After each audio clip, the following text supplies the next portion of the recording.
என்னிடம் அன்பு கொண்டிருப்பது போல நீங்களும் ஒருவர் மற்றவரிடம் அன்பு கொண்டிருக்க வேண்டும் என்பதே என் கட்டளை.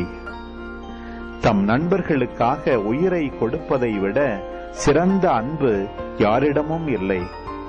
நான் கட்டளையிடுவதையெல்லாம் நீங்கள் செய்தால் நீங்கள் என் நண்பர்களாயிருப்பீர்கள்.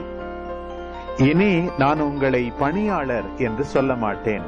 ஏனெனில் தம் தலைவர் செய்வது என்னது என்று பணியாளருக்கு தெரியாது.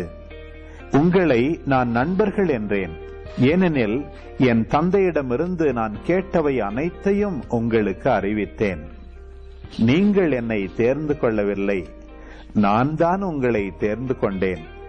நீங்கள் கனி தரவும் நீங்கள் தரும் கனி நிலைத்திருக்கவும் உங்களை ஏற்படுத்தினேன். ஆகவே நீங்கள் என் பெயரால் தந்தையிடம் கேட்பதையெல்லாம் அவர் உங்களுக்கு கொடுப்பார். நீங்கள் ஒருவர் மற்றவரிடம் அன்பு கொள்ள வேண்டும் என்பதே என் கட்டளை.